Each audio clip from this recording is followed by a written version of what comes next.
Welcome to Fingal's Cave, episode 28.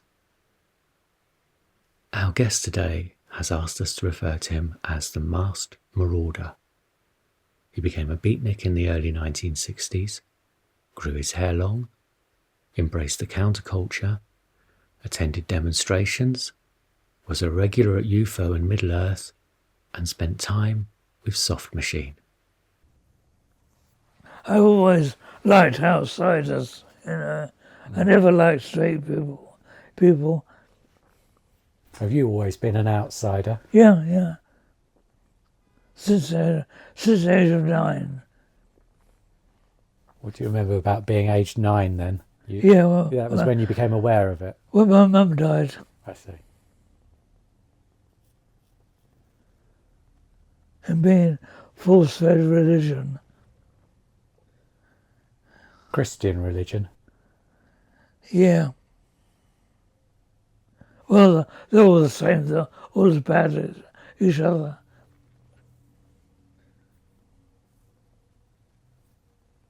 Did music help you escape it? Sorry? Did music help you escape it? Yes, probably. And film.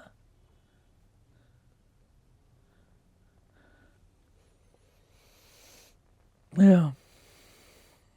I used to like independent cinema and outside of art.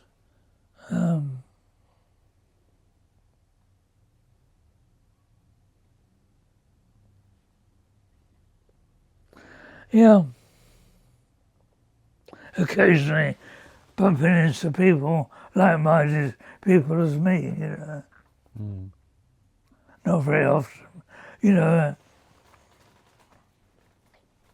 He additionally captured various Pink Floyd performances on tape, including their BBC sessions and the premiere of The Man and the Journey at the Royal Festival Hall. That was a good thing about taping in the past. You establish friendships, And I used to put up people here that stay with me, and as with my Krogsgaard. Yeah. But it's all a long time ago now. Now aged 82 and having survived 2 strokes, our Masked Marauder, who has lost none of his sharpness or wit, shares memories of Pink Floyd between 1967 and 1971, and his music friendships with me, Ian Priston. We start with a sauce full of secrets at Middle Earth around the time of its release in the summer of 1968. Oh, that's really good. It's Middle Earth in Covent Garden, which I used to go to fairly often. I saw Captain Buford there, 68. Judah Driscoll, Brian Organ and Trinity. I used to see Tyrannosaurus Rex sitting in a corner strumming his guitar. But the Pink Floyd was a really fantastic gig. Sound was very clear, not really over full because it was I think it was early in the evening, and it was a really good gig, It was without Barrett. Yeah, he'd left by that point. Yeah, it was early with Gilmour. Yeah. It was really good. Did Gilmour seem convincing in place of Barrett? It was really good. Yeah. Despite my reservations about Gilmour nowadays, then it was really good. He was on fire. Yeah, it was a really good evening. Do you remember what the atmosphere was like at that concert? It wasn't noisy. Yeah. It was very quiet. It was like an intimate party. An intimate party? Yeah. Like a private function. Right. Yeah. Was it like a private function in the sense that there was only a select number of people there, and they chose. No, them it's quite the carefully. atmosphere, I think. Yeah. The atmosphere. Because other gigs there, quite some different. That was a different atmosphere. Yes. Yeah. I think that would have been the 21st of June. I don't know when it was. 1968. Does it feel like it was roughly in the summertime? Summertime. Yeah. Yeah. Yeah, that would be about right. If I come across any recordings of it. Yeah, it'd be nice. No, No. unfortunately not. Yeah. So you were there in 68. Yeah. I believe that you also saw Syd Barrett's Pink Yeah. Floyd in Yeah, 1967. but that was just like, I'm not a train spotter, No. so it's not like taking notes of who played what and that. No. It was just a gig. UFO was just a night out, you know? Right. And you were kept in until the train started in the morning. So, and that was kept in total darkness. And then the doors were open and it was blinded by daylight, you know? Oh, yeah, because the Yeah. sun would have risen by that point. Yeah, I don't like daylight, you know, like night time. So it was just,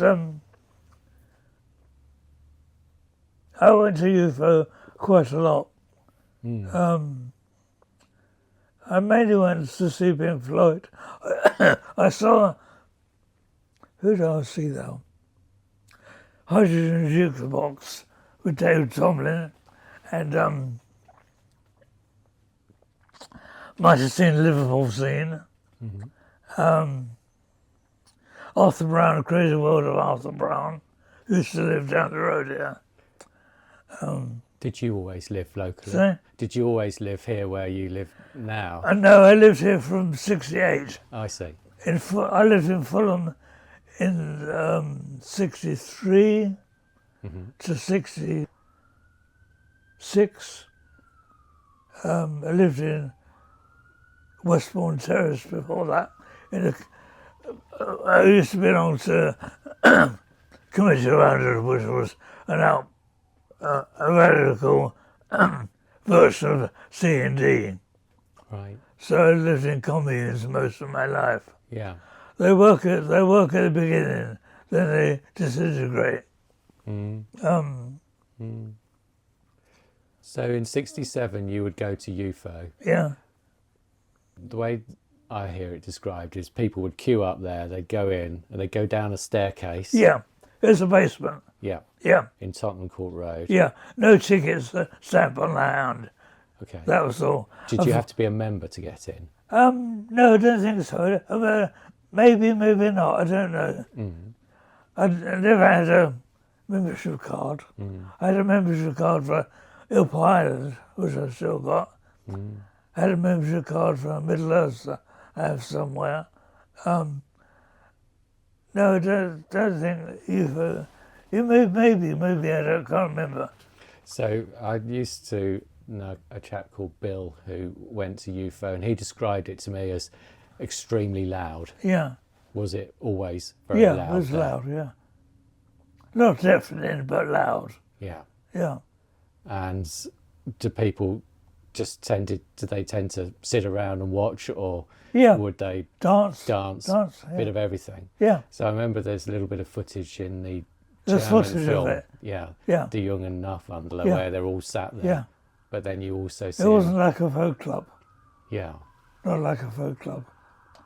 And light shows. Were they good? So Were the light shows good? basic, basic. Not like the San Francisco light shows, which were better. When I used to go to the Rainbow, they were good there, but they were American light shows there. And they were very experimental. But UFO was quite basic. Did you talk to people like Hoppy So- Hopkins? Did you talk to people like Hoppy Hopkins and No, Joe Boyd I there? went by myself and I never Yeah. spoke to anyone, no. You I just spoke to John Hopkins later on. I was going to we were going to do a deal because he was interested in my jazz tapes. And but it never came of everything. I met him twice at Lux Cinema and Photographer's Gallery. I got a book signed by him. He was a nice guy. I went round to his flat a few times. Very pleasant, very pleasant. Yeah. But he also was very good at he was very good at making a deal, was John Hopkins. There was always a deal to be made. Oh yes, yeah. And he knew the value of things. Yeah. He was founder member of English counterculture. Yes. You know, and did UFO feel like counterculture at the time? Oh, hard to say. Because that time I used to go to folk clubs. I worked at Bunjies and went to a place called Peanuts Club, which was really good, which in 1964 I saw Paul Simon twice. And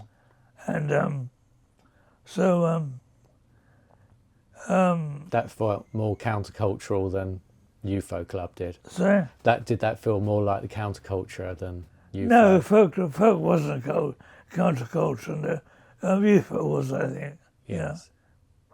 Yeah. And when it moved to the Roundhouse, it was good as well. The Roundhouse was not like it's sanitized now. It was a meeting of kindred spirits, I suppose. Yeah. You know? Did you feel like you were part of a community? Yeah, you did. Yeah. And you mentioned Eel Pie Island. Yeah. Did you see Pink Floyd play there? No.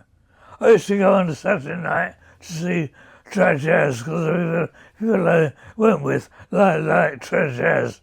On Wednesday it was R&B night and Pink Floyd. So I never went there because it's a really good place to go. Good vibe to it. Yeah, amazing. Yeah. The Eel Pie was the bee's knees. Wiped UFO off the plate. Right. There was a program, Look at Life. I've done a really good program. Have you seen those? Yes, you showed me a little bit once on one of my visits. It did look like a bit of a magical place. It was amazing. It was run by a sociologist as an experiment. Right. And he was a good guy. Yeah. And I lived in Twickenham then.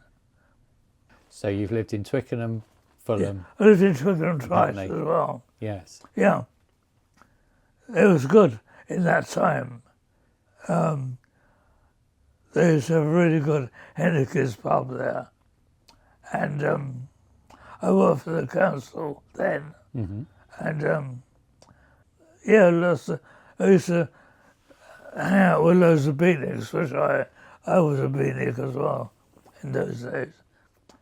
That was the beginning of the counterculture, beatniks and bohemianism. You never considered yourself to be a bohemian as well. Sorry? You never considered yourself to be a bohemian. You were a beatnik. No, bohemian, I think. I had very long hair. Did you? How long was your hair? Down to my waist. Really? Yeah.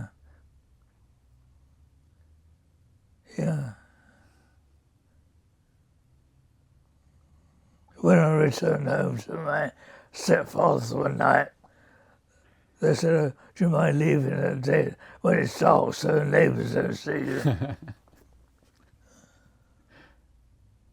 I was a social outcast. Yeah. I worked in a really good restaurant called Borcht and Tears in Beecham Place, which was very bohemian, Hungarian bohemianism. And then I worked in Bunjies in the evening. And that was around about the time International Times was launched. Yeah. But I didn't go to the launch party. No. I knew it was happening because the manager there was Mike McInnery, who went on to design sleeves for The Who and he went there. That's when I first knew about International Times. Did you buy International Times? Yeah, I did. I didn't like it. No. Why not?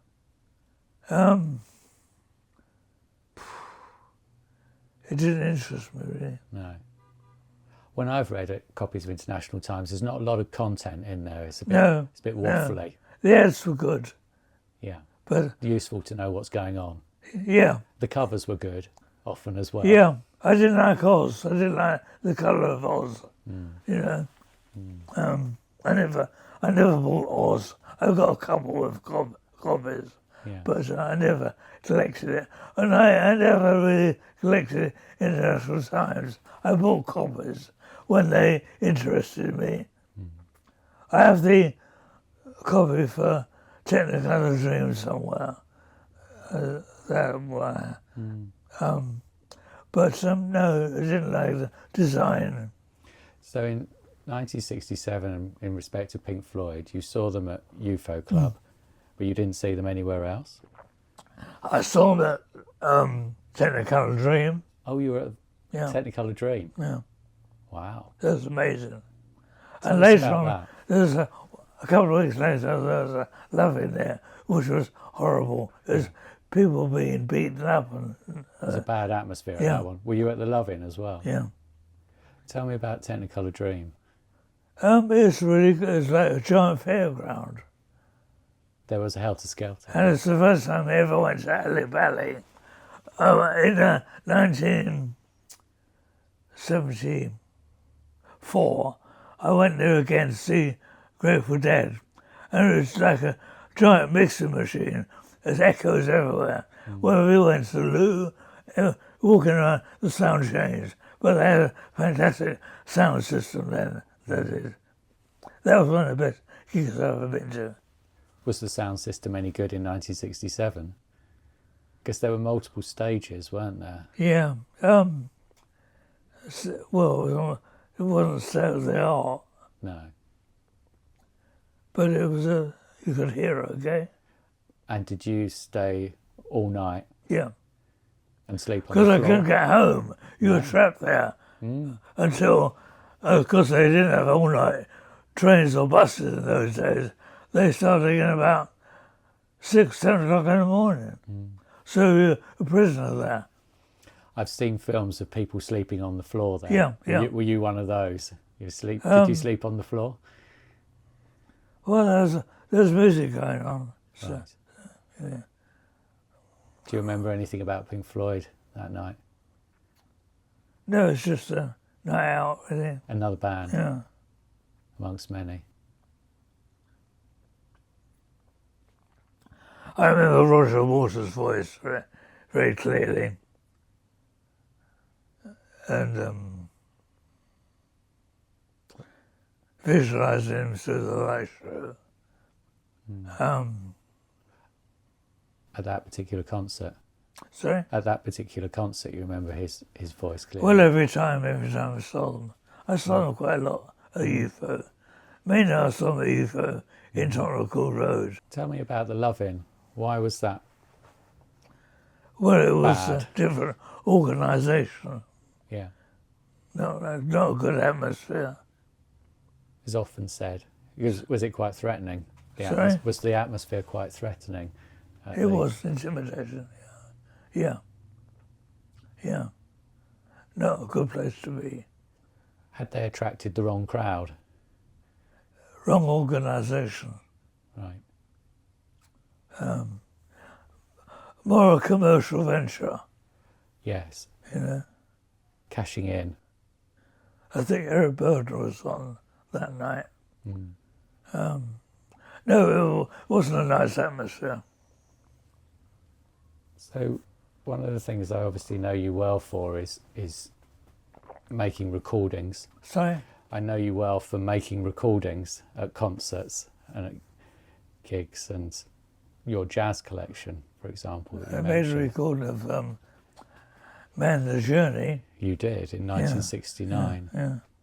Before we come to that, had you made any other recordings of bands There was no like Pink There was Floyd? no equipment. I see. So First recording I did was Cream at Albert Hall. I had a dictaphone machine. okay. When was that? Was that 67? 68. 68. Then I recorded Spirit at Hornsey Town Hall in 1970. And you say it's like a dictaphone type machine. Sorry? You said it was like a dictaphone Yeah, type it was. machine. Yeah. Did it have its built-in microphones, or did No, it have it a had microphone? a separate microphone. A single separate Yeah. microphone. Yeah. What would you hold that out in front of you? Yeah.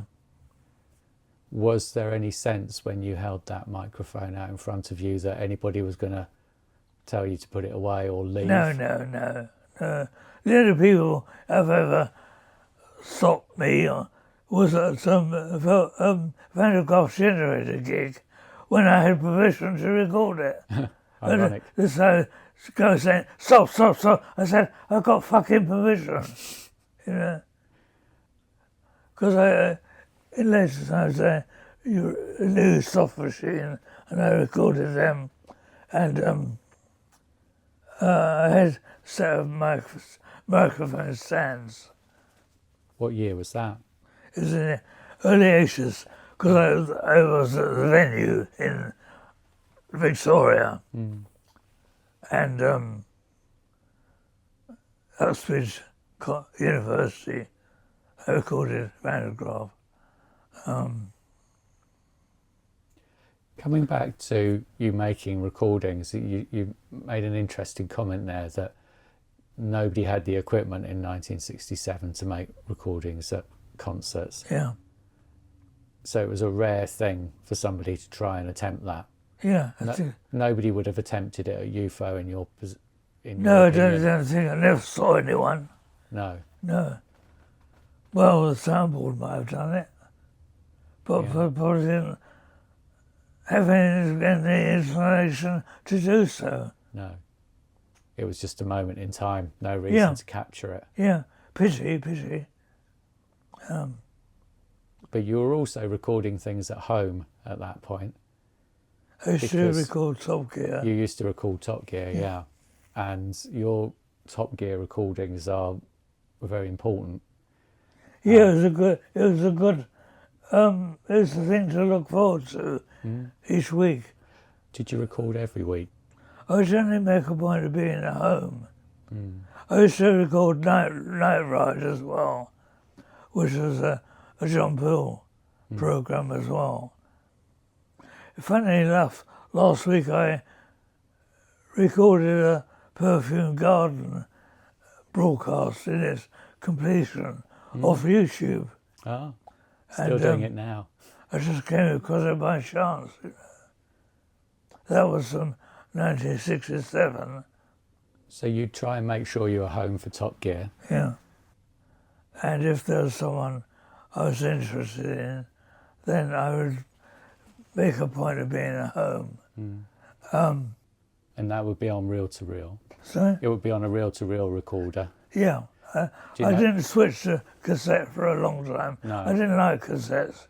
No. And I used to exchange reels with people in America and Germany for a long time before I switched to cassettes. I think I switched to cassettes when postal charges increased and it became expensive to ship. Yes.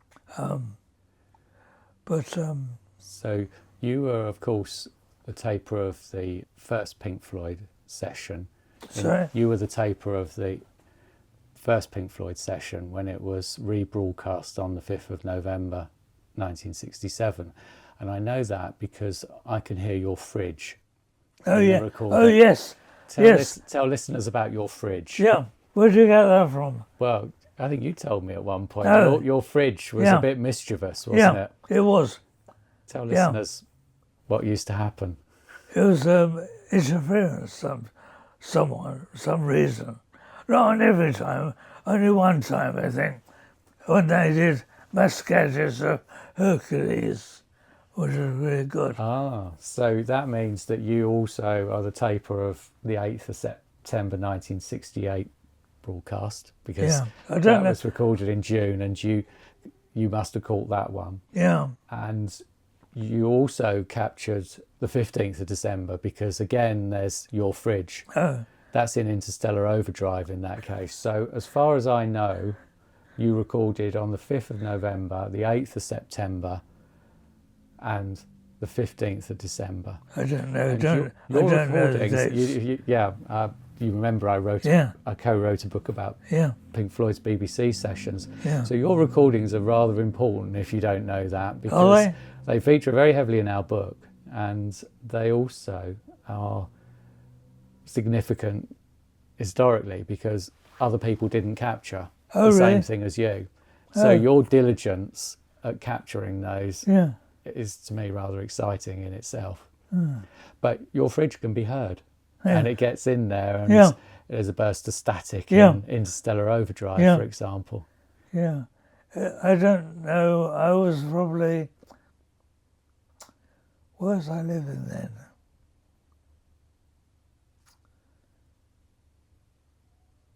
I wasn't here then. So we're talking late 67 and through to the end of 68. Yeah. I moved to Putney in 68. And where was I before that? I was in Hampstead from 68. I was there then.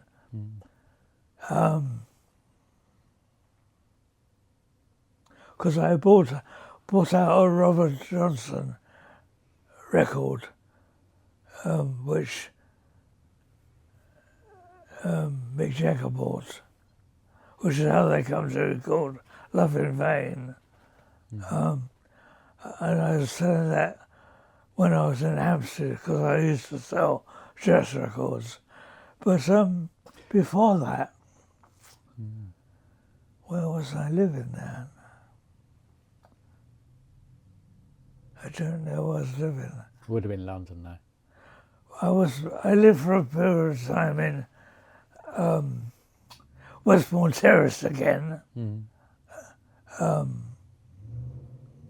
I lived 3 addresses there, so I was probably there. Do you remember anything about your tape recorder you used at the time? So it was a reel-to-reel recorder. It was a Grundig. Oh, okay. Good. Grundigs were good. They were good, and it was the meter reading was light thing. They would you set it so they would just about not touch. That was how you called it. Did you buy your Grundig new? Yeah. In 67 or a bit earlier? No, I recorded quite early. I went to the wholesalers and bought it there. And so if you were going to record something off of the radio, would you have been able to have directly connected the Grundig to your radio, or would you have been holding a microphone to the radio speaker? How did it work back then? I had a microphone, I know. And what radio did you use? Do you remember? I had a Dansette Radiogram.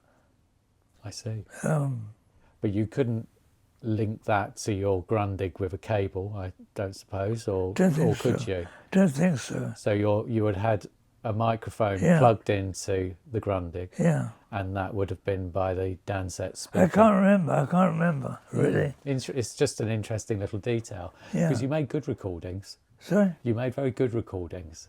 Sorry? You made very good recordings of Pink Floyd. I think you did, anyway. I think that it must have been connected, plugged in. I did use a microphone when I recorded the Pink Floyd moon landing. Yes. I used that microphone. Let's talk about that. You recorded off the television. Yeah, and I was living in Gilmour-era then, because we rushed home to record it. Because I was out with 2 friends and a mini, and rushed home, and then I dangled the microphone in front of it. In front of the television speaker? Yeah. Do you still have that recording? Probably somewhere, somewhere. Do you still have the Pink Floyd BBC recordings? Somewhere, I don't, Oh, that's good to hear. Yeah. So, and they're still probably going to play okay? I if you should were think to so. find I them? think so. But they're all the numbers have fallen off, and some I didn't number anyway. As we're talking at the moment, Yeah. there's shelves full of reel-to-reel tapes in your room, isn't there? Yeah. Can we go back to the moon landing? So you recorded that with a microphone Yeah. by the television. Yeah. And did you record the whole programme, do you remember? Or did you just try and capture the Pink Floyd bit? Just Pink Floyd, I think. Yeah. Yeah. Do you remember what they were like on the television? Whether it was what you saw on the screen as you were Well, I recording? don't know if the Pink Floyd were shown. I think it's just, Oh, okay. I think it's just the moon landing, and they provided a soundtrack. Oh, I see. So you I didn't think see them so. on a stage? I don't think so. That's very interesting. I think so. They just were there to provide atmospheric music. Yeah. Yeah. BBC had done a disservice by erasing all the stuff. Indeed. They were very good at that, weren't Yeah. they? They saw everything as transient. It was Yeah. here today, Yeah. gone tomorrow. But the Pink Floyd themselves have done their fans a disservice by not sourcing the best quality available. Mm. Like they provided acetates which they would send out to different countries to play. Mm. You know, they're backroom people are crap. I agree. They have no interest in their history. No. Like Robert Fripp and King Crimson also, who would forbid anyone from recording their gigs, and then would go out and say, "Oh, who've got a recording of this?" Yeah. Yeah, I think Pink Floyd could learn a lot. Now, before we move on to some of the other concerts, I believe you were also at Middle Earth in January 1969, because our mutual friend Ian Russell once mentioned to me that you knew somebody who might have recorded that concert. Do you have any recollections Middle of Earth? that? Yes. At the Roundhouse Oh yeah. in January 1969. Yeah. Well, I went to that. He recorded in 1971, didn't he? But I'm talking about 1969 here. I don't know dates. No. The gig I went to there, which I remember, was when they fried an egg. That's the one. Yeah. Broke milk bottles. So, And broke milk bottles in a... milk bottles. Yes. Yeah. In a metal container. Yeah. This is really interesting. Tell me a little bit more about this concert. It was really good. It's, really riveting, really intense. So when they fried an egg, So, an egg, did they have like a camping stove on the stage and a I don't pan know. and I don't know. fry it? I don't know. Were they throwing things to break the milk bottles, or were they just dropping them? Do you remember? Well, throwing Throwing it yeah, and yeah. then amplifying Yeah. the sound. yeah. That must have been quite It was pushing really the limits. quite a good groundbreaking gig, you Yeah. know. And Ian tells me that you might know somebody who recorded that particular concert. Well, my Dunne had the tapes. He was a recording engineer, Yes. and he had a ear like me. I met him through a group called Natural Health, Yes. and become big because my second wife became Soft Machine's secretary, and that's how I met Robert Wright, who stayed here, and I met Hugh Hopper. We become good friends, Yes. and he would always come around here. Do you know what happened to Mike Dunn's recording? He died. Well, he died, of course. But do you know what would have happened to his recording? Don't know. He didn't give it to you, did he? No, he gave me some things to that. He gave me Derek and the Dominoes and early soft machine, Right. which eventually was released on record, recorded Activism. Yeah, we become good friends. He became a pig farmer. He was also the sound man for Yes. And he eventually became a teacher, Yes, I believe. yeah. But I lost touch with him. And in recent years I sent him a Christmas card and I got a reply from his new wife that he died. So I didn't know that. But my son and I were good friends to him and his kids and his wife, Veronica, who I knew then. We would hang out together. They moved to Fakenham and we were good friends. In Norfolk. Yeah. Yes. So Mike recorded this concert, this rather special concert with the frying eggs and the breaking milk bottles in 1969. Did he? No? Okay. Not sure about that. He recorded them in 1971 though, didn't he? Again at the Roundhouse. I think you went with him to that. That's my understanding of it. Which one was that? Implosion at the Roundhouse in 1971. I think you went with him to Was that. Was the fried egg an implosion? Fried Eggs was 1969 and Implosion was 1971. I don't know.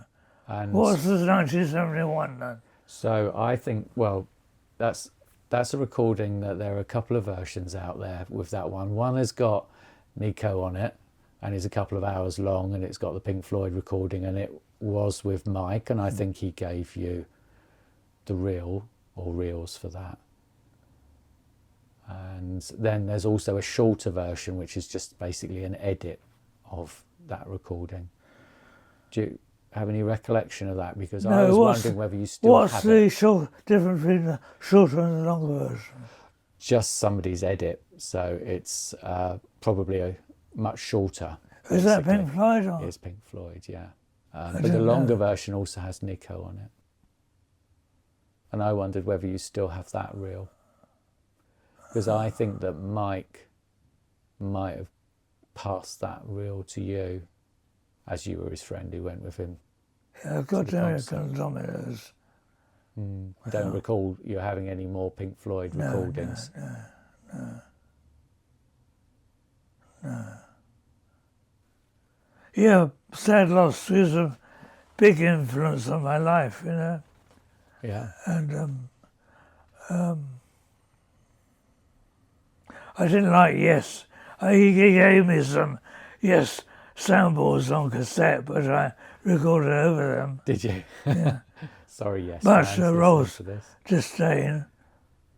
So we've talked about January 1969. The next one on my list to talk to you about is Royal Festival Hall, Pink Floyd, 14th of April 1969. Man and the Journey. Yeah. The premiere, and you went to that. Yeah, I recorded that on cassette. Yes, on Maxell cassettes, very early Maxell cassettes, because I've seen those. I don't remember what, but I had my tickets in there, which was stolen. Oh dear. Because I loaned the cassettes to someone, and they kept the tickets. Oh dear. What do you recall about that concert? I recorded on the same machine. On the dictaphone. Because I didn't buy a Ewer until quite later on. And the Ewer was much better. So? The Ewer was much better, I imagine. I still got the Ewer down there. Ah. Which has been overrun by modern technology, you know. Yes. But then it was, then Nalco was state of the art, you know. Nalco was the bee's knees. Yes, I'd like one of those. But very expensive. Couldn't afford them. No, very expensive now as well. And also they weren't available in this country, I don't think. No, or unless you were part of the film industry. Yeah. You might have one for that. That tape recorder of yours, by the way, that you mentioned, the dictaphone-like one, who was it made by? Do you remember? Philips. Oh, was it Philips? Yeah. Right. I don't know where I got it from. You haven't got that still. No, You've only got the Ewer. Did You've only got your Ewer. Yeah. No, I don't know what happened to it or who I got it from, or maybe I was working in an office or sometime and got it that way. I don't know. Cassette was very new in 1969. Sorry? Cassette was very new as a technology in 1969, wasn't it? Yeah. It'd only been around a year or two at that point. Sorry? It had only been around for a year or two at that point, hadn't it? Yeah, yeah. I had it in 68, I know that. So, taking you back to the 14th of April at the Royal Festival Hall, where were your seats in the auditorium? Do you remember? Towards the back. Okay. Yeah. So, did you sit there for the entire concert with your microphone Not held up up high? Not held high. No. What, on your lap? Yeah. So, if somebody was in front of you, they had they were getting security away. in those days. Right. So you sat there steady with your hand throughout the concert to capture it. Do you remember what your impressions were of the concert? Really good, because I had the Creature organ around as well. That was good. Yeah, it was a very innovative evening, you know. Did you go alone? So, Did you go on your own to the concert? yeah, I always went on my own. I didn't know anyone who likes. I didn't have any friends. When my mother died, it changed my life because I was inducted into this fucking religious scenario which I fought against. And I was devoid of conversation for a long time, which affected me even now. But you enjoyed the music. So, You enjoyed the music and you made sure you went along. yes, yeah. Yeah. Do you remember it being a colourful event? Or Sorry? do you remember it being a colourful event? Were there lights? No, I don't remember lights. No. No. No. No. Quite a dark event, I think. There's a footage by Anthony Stern. There is. Yes. Did you know Anthony? See? Did you know Anthony? No. I could have gone to see him when he lived round by Battersea Dogs Home then. And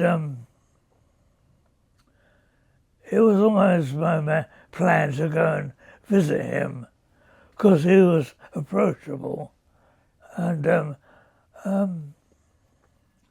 had a friend called Michael Davis who might have known him, or maybe it was Mike Dunne, had his address, but I never went to see him.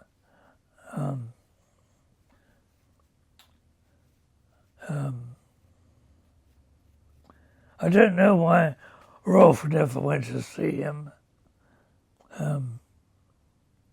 because any connections I had I would give to Rolf. Yes. Rolf and I were good friends, but a strange relationship, because Rolf never understood me. You know. I was going to come on to Rolf. He's on my list of people to We need to talk to you we about. need to talk to Ian about Rolf and me and Ian. Because Rolf was very straight, you know.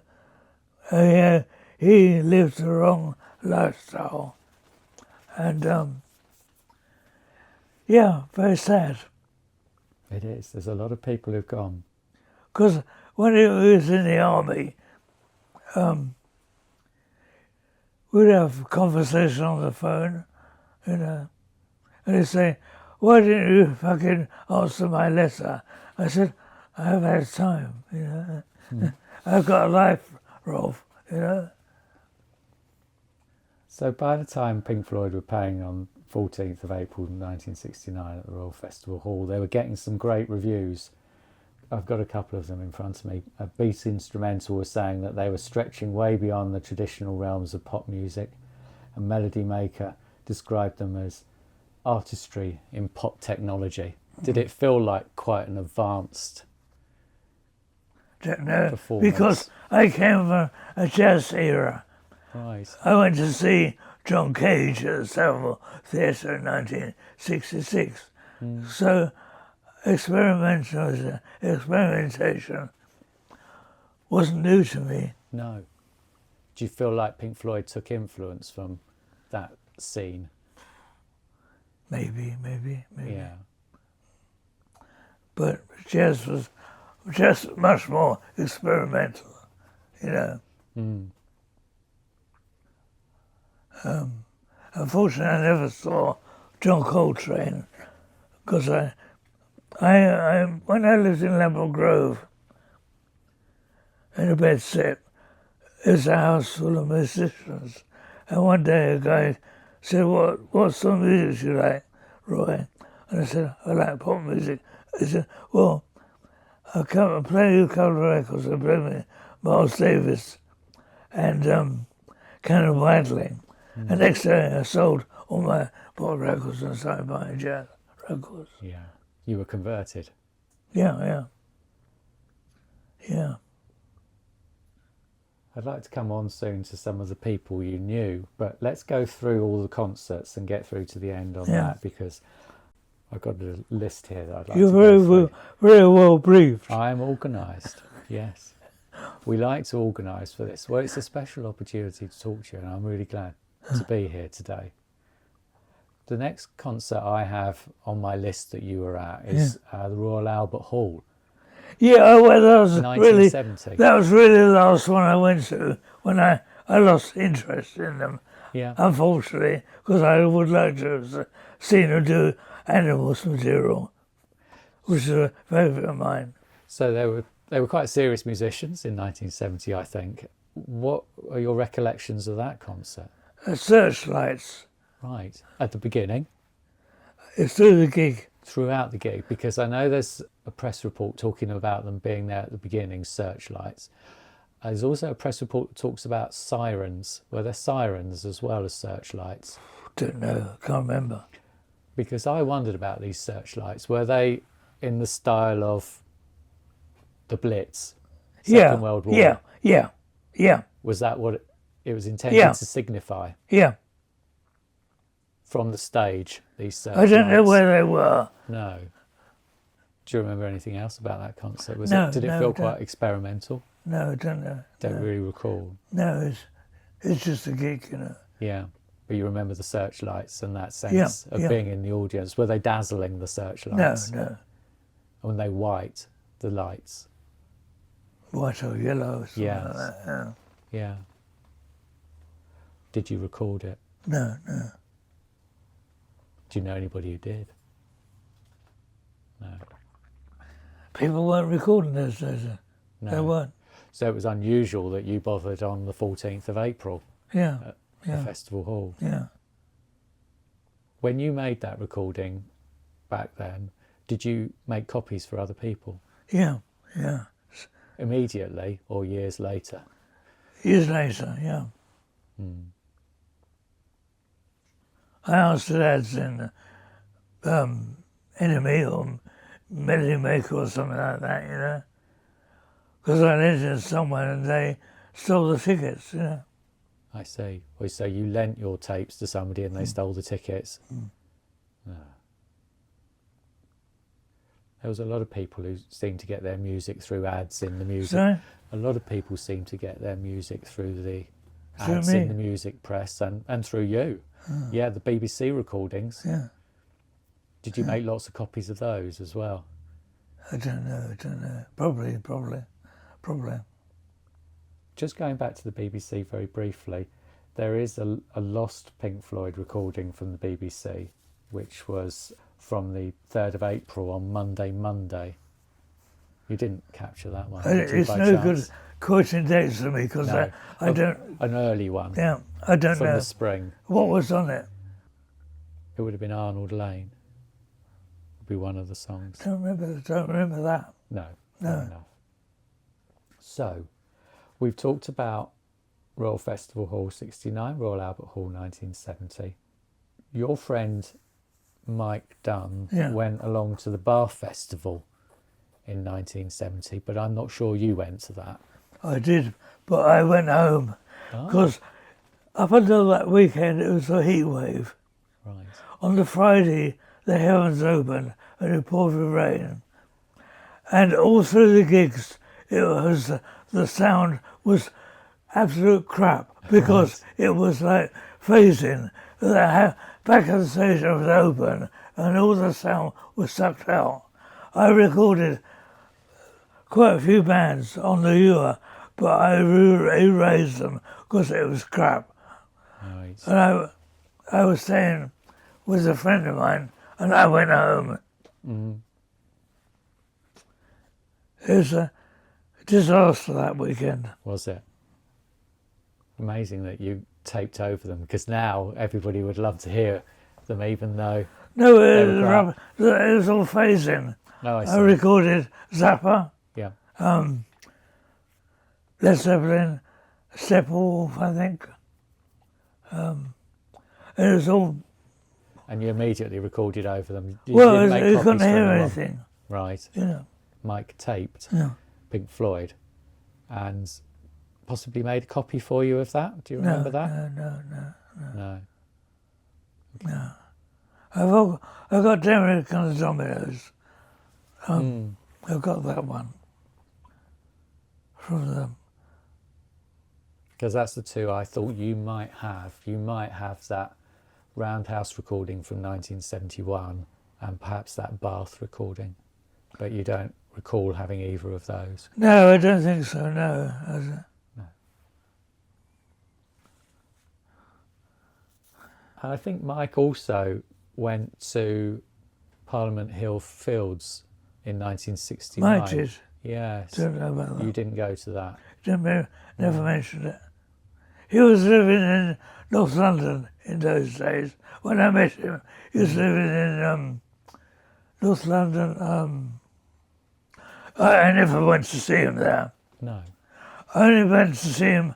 He didn't come around here, I don't think. He went to, I went to the studio to see him there. How did you get to know him? Through Hugh Hopper. Right. Because he was the engineer. And Soft did demo tapes at Vision, where Mike was the engineer. And when my then wife worked for Soft Machine, she said, "Oh, my husband is interested in modern jazz." And you said they came round to stay sometimes. Yeah. Were you going to lots of their concerts as well? Yeah. I like Robert Wyatt particularly. Best vocalist I ever heard. He was. He was great. So when did you start going to see them? Well, I saw them at some UFO before I knew them. And probably when Kevin Ayers was still in the band. I saw them once there. Then I saw them again in 1969, I think, when they were a trio. Did you tape Soft Machine? Yeah. I taped them at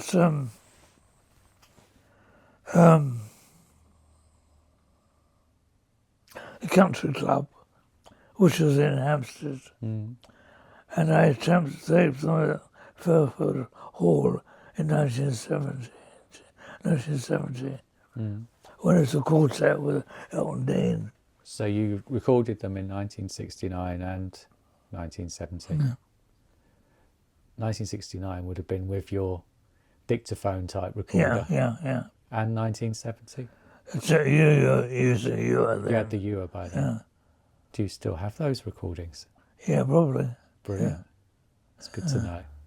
That was a very good period for them, wasn't it? What 69 was? Yes.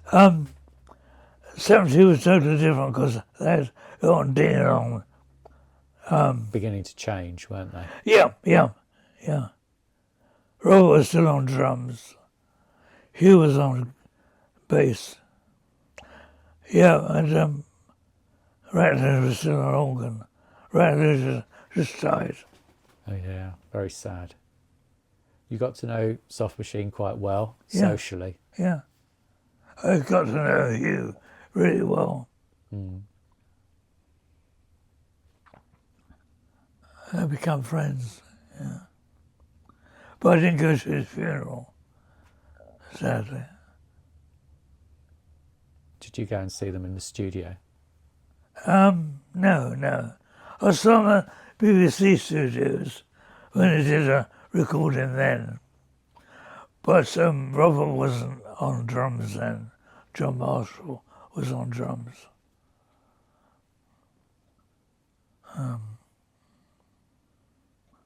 That's the only time I met Mike Ratledge, I think. People talk about Mike Ratledge as somebody who was quite serious. Integral part of their sound. He was crucial to it. Quite a serious man. Yeah. Is that how you remember him? Well, I never knew him, but that's how I perceived him to be. Yes. He went on to do soundtracks for film and jingles as well.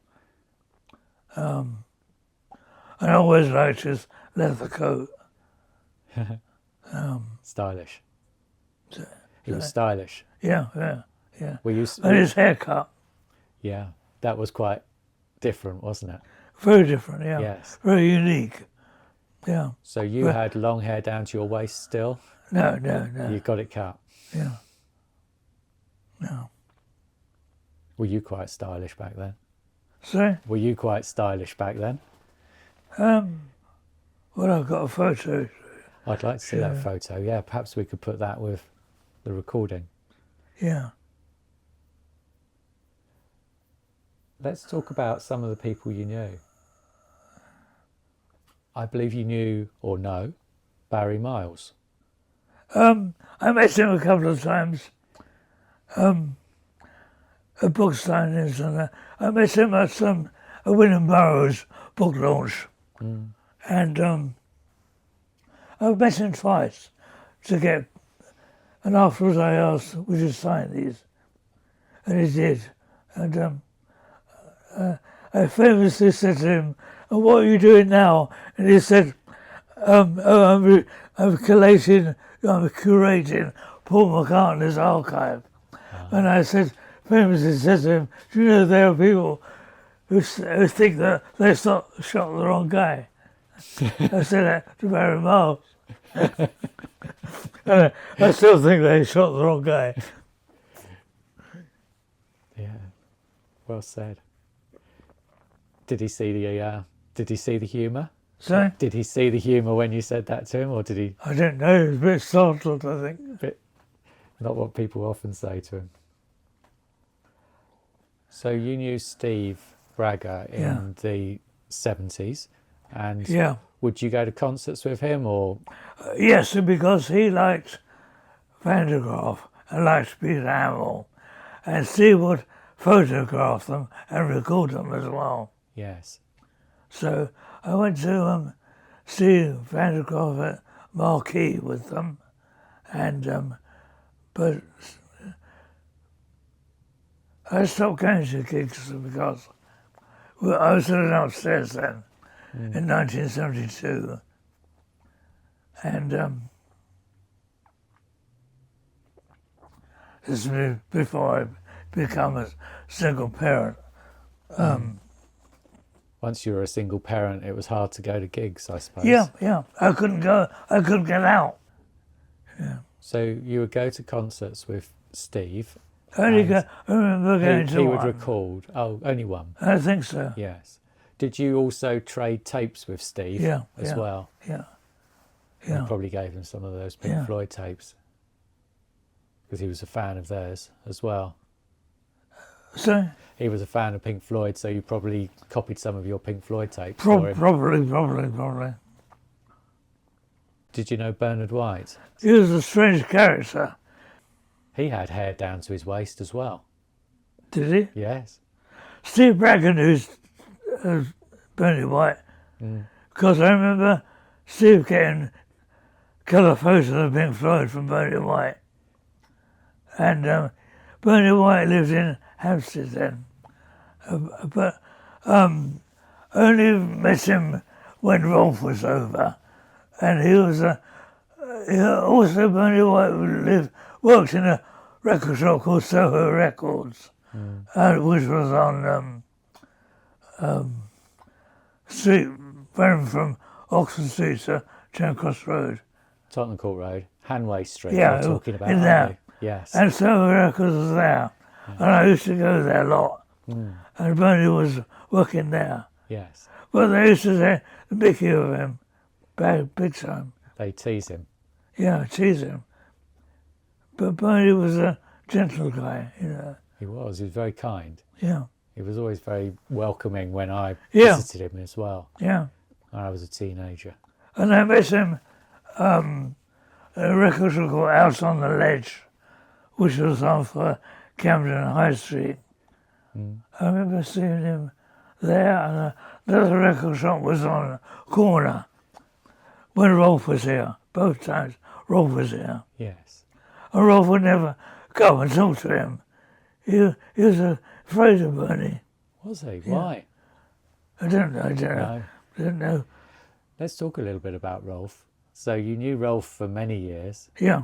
And he would often visit you. Yeah. What were your impressions of Rolf?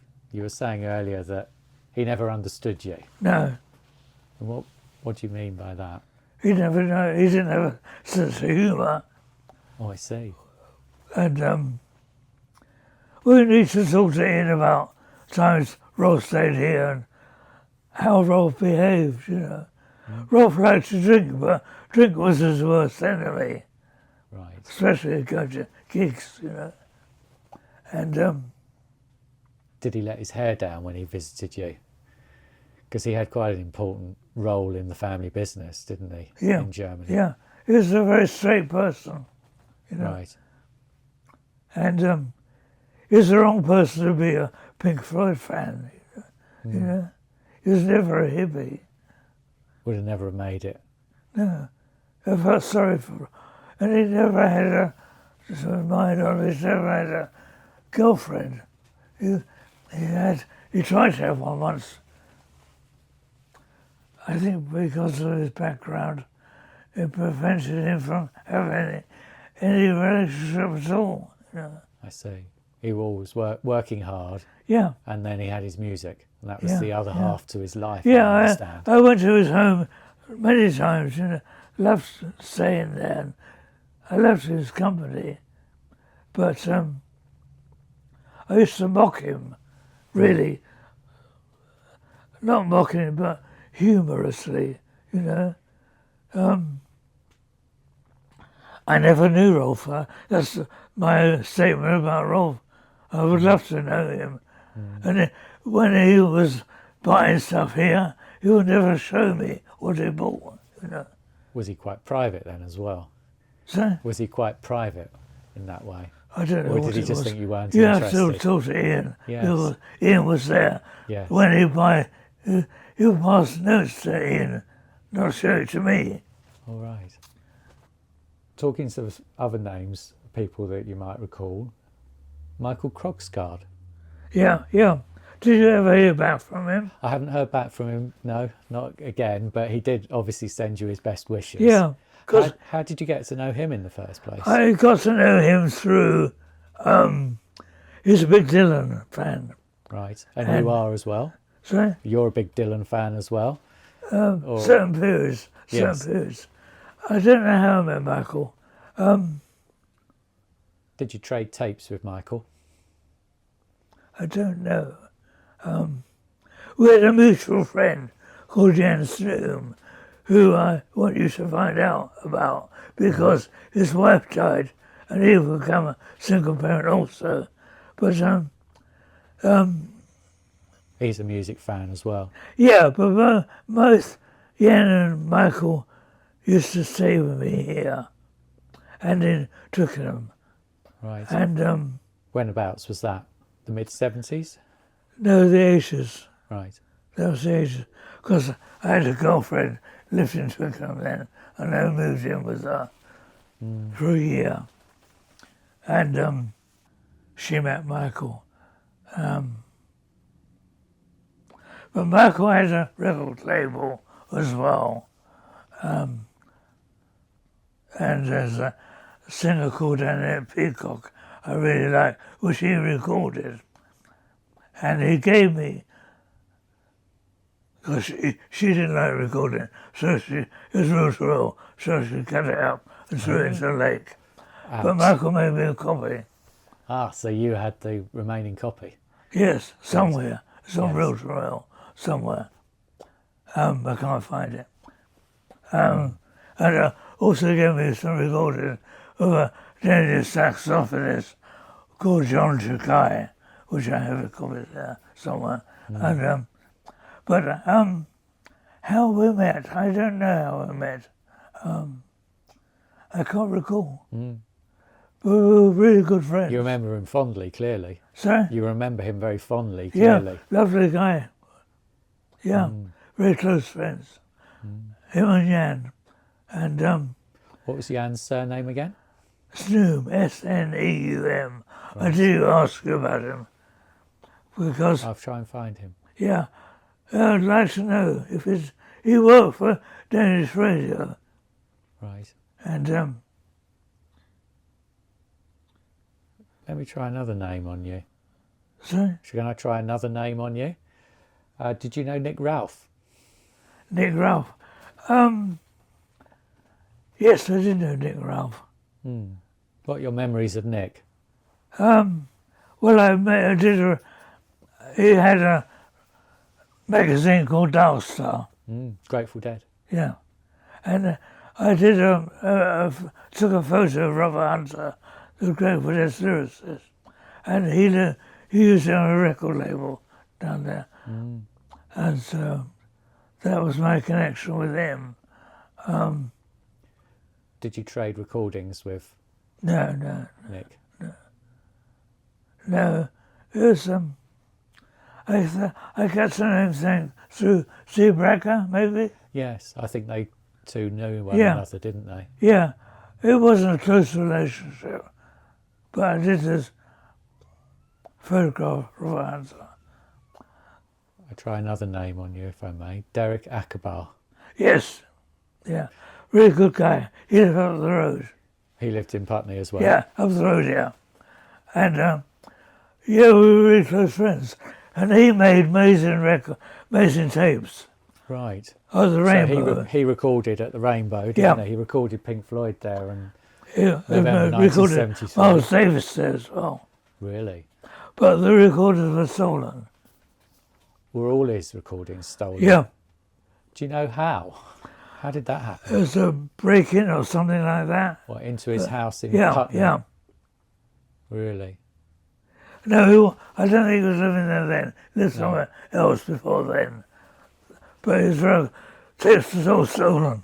Did he make copies of his recordings for you? No. It was Grateful Dead. And I believe Derek was Turkish. Is that right? Sorry? I believe Derek was Turkish. He was Turkish, yeah. Yeah. Yeah. And He was a good guitarist. He moved to America, to Chicago. oh, so he moved from England to America? Yeah. Emigrated? Yeah, and I lost touch with him, and I wish I still had his address, but I don't. So he may be alive. Yeah, maybe. It'd be nice to So find Derek. I have no way of contacting him. I wish I did. You'd have to ask Syd Barrett if he has address for him, but I don't think he did know him then. Those two knew one another as well, Steve and Derek. Yeah, but I knew him much later than Steve, I think. Right. I don't think Steve knew when he lived on here. Interesting that he was so nearby. Sorry? Interesting that he lived so nearby. Yeah. And he was a big Grateful Dead collector, above all else. So is your recollection that absolutely all of his recordings were stolen? I know the Miles Davis one and the Pink Floyd of the Rainbow were. Yes.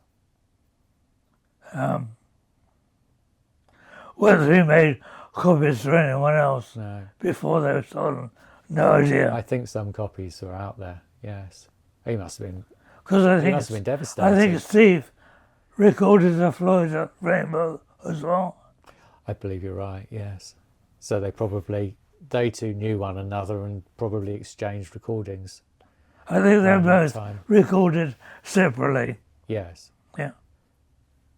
But had that connection to one another. How do you spell his surname? A-T-T-A-T-T-A-K-E-R. Right, Attica.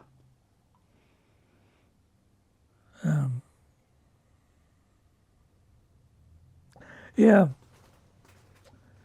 Missing in action. Mm.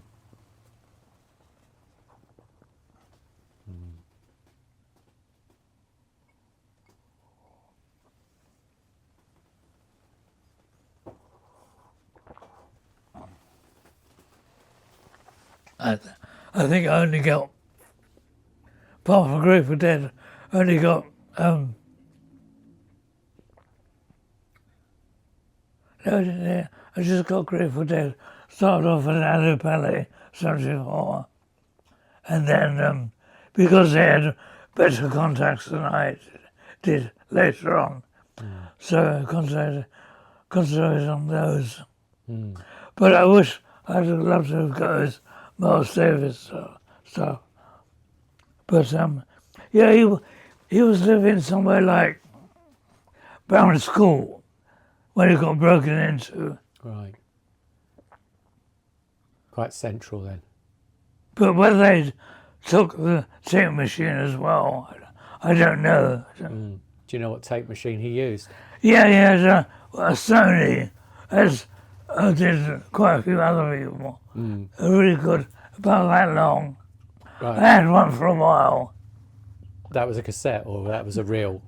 That was a cassette. Cassette, quite a long cassette. Yeah. Really good. It was a standard machine. Do you mean he took that into concerts with him? Sorry? Do you mean he took that size big cassette player into concerts with him? Sorry? Did he take that cassette player into concerts Yeah, with him? yeah. Yeah. Wow. Yeah, it's about that big. That's about 20 inches long. Yeah, about that. About that deep. 6 that inches depth. tall. So, 6 inches tall. yeah. Really good machine. I think it's American. Bit of a monster though. Yeah. How'd you get a tape player like that into a concert? Well, people did. Even America. How did you used to get your dictaphone tape player into a concert? Dictaphone was easy. What did you do? Just put it in your coat pocket? Yeah, yeah. Because you didn't have security in those days. Right. And the URIs take in a record case, put it in there. You didn't try and cover it all up or anything like that? Didn't try and disguise it? No problem, because there's no security in those days. Everybody was fine. Who were you tending to seek out? Grateful Dead recordings? Was that the main goal? Yeah, it was San Francisco stuff. I had a friend called Ron Sanchez for many years, and we used to send me reels, and I had exchange with him. And also, people in Germany are recording Man, Right. band called Man. There's a good friend of Rolf's called Norbert Obermans, which I lost touch with. I knew him very well. And Dieter Butner, another German guy, knew quite well. Did you tend to find people back then through... It was through word of mouth. Oh, right. Well, Grateful Dead, there was a Dead magazine called Dead Relics. Was that a UK magazine or an American one? American. And you would subscribe to that? Yeah. And there would be lists of People you who wanted to make trade. contacts that way, Right. because they had advertising section. And people would send a list of what they had, Yeah, and you would send one back, Yeah, and then you hope to make a connection. trade. Yeah. Do you still have those lists from back then? No, I deleted. I erased them all. They went in the Through a recycling. I did, because I No need wasn't to keep taping anymore, Yes, so I didn't need them. yes. But you spent a long time doing that. Sorry? You spent a long time doing that, doing those exchanges in the post. Yeah. Mainly San Francisco groups, Mm. and yeah. Pretty strictly around Grateful Dead, not other bands in particular. Quicksilver, Message Service, Allman Brothers. That was your scene. See? That was your scene. That's what you enjoyed. Yeah, it always was. Yeah. I recorded Grateful Dead at Alley Pally in '74. Then it's Empire Ball in '72. So they were happy to have your recordings. See? They were happy to have your recordings, and Yeah. you were using the UFO at that point. Yeah. In Europe, in 1990, I went around Europe with them, all around Germany and France, and then back to Empire Ball again. Happy memory. Yeah, with young tapers, Good times. That was when the Berlin Wall was coming down. So I think it's fair to say you have hundreds of reel-to-reel tapes. Yeah. What's on most of them? Is it jazz? Yeah, a lot of jazz. And are they your recordings from the radio or copies Yeah, of records? I used to exchange reel to reel with people in Germany, jazz as well, and Austria. I wish I'd continued doing that, but I called a halt to it. I don't know why. Don't know why. Just Do you play your reels now? no. You prefer doing Not other really. things music-wise? Sorry. You prefer to do other things music-wise than play the Well, reels? the Strokes affected me badly. You said earlier that it's affected your sight. Has it affected your hearing as well? No. It's affected my perspective of life. I have great belief in the 60s friendship and my political friendships, although most of them are dead now. But the integrity I had then, I still have with a few remaining political friends. But I lost 6 good friends through COVID, and 5 very valuable political friends for the 60s and the last few years. May I ask how old you are, Roy? I'm 82 in June. June. You're a Gemini, are you? Yeah. Geminis are good. Are they good? I'm a Taurus. I'm next to you. Yeah. I'm Gemini and a cast for Cancer, which influences my humour. I see.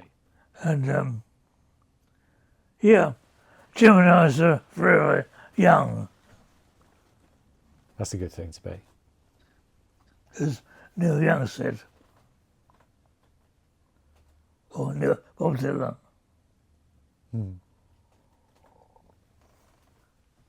May I look at some of the spines on your tapes here? Sorry? May I look at some of the spines on your tapes? Yeah.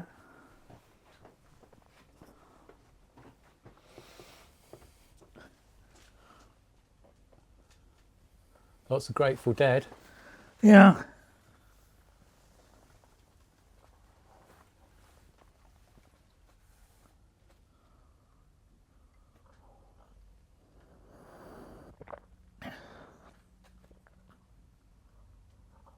Neat handwriting.